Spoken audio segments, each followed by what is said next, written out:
Why did humans eat animals in the first place? It's a good question.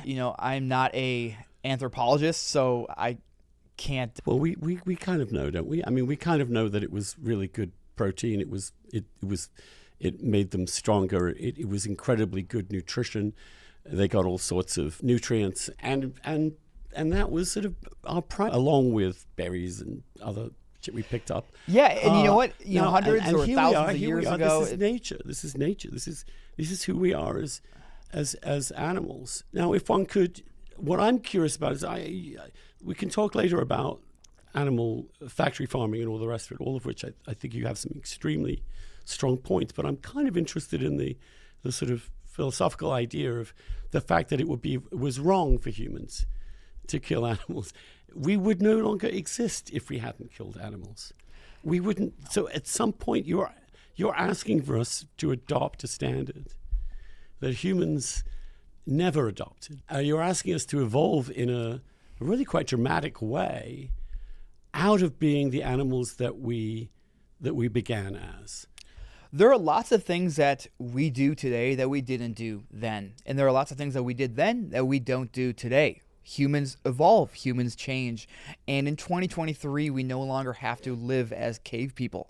We can live as people living in the modern era where we have access to grocery stores, we have access to restaurants, we have access to our own food, growing our own food. We have access to lots of options that we didn't have in the past. And therefore, we should live as modern humans rather than trying to live to some standard from thousands or tens of thousands of years ago.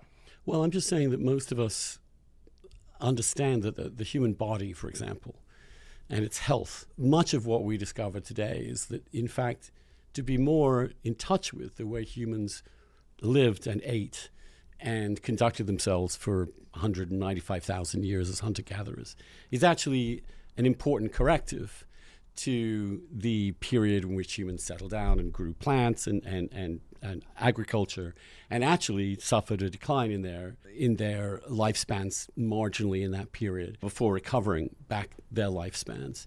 So the question really is that it's interesting that in fact you're very forward looking in the sense that we're leaving behind our nature. We in fact we can overcome our nature or substitute it somehow. So, for example, instead of running around all day long hunting antelope or whatever and occasionally killing them and eating them, we sit around all day and eat processed foods which are benignly created. I'm just saying that you can see there's a slight tension here. In fact, you really want us to go beyond, in a way, anything that humans have done before. That seems to me to be an interesting point that isn't often made. I mean, you're asking for a revolution in human understanding of who we are as animals. Yeah, I think that we no longer need to eat animals to survive. We no longer need to run around chasing antelope, as you say. We don't need to do that. It was good for us, however. It kept us very, very healthy. It kept our body weight. We can still do that today without having to chase antelope. And there's lots of, there's gyms. There's lots of different exercise that you can do that don't require running through prairies chasing animals. So why am I so attached to the idea of a steak or a rasher of bacon? Because you grew up eating that. And I grew up eating that as well. And I love that. I used to eat so many animals. I used to, as a 19-year-old, I once ate 39 chicken wings in a single sitting. 39 chicken wings.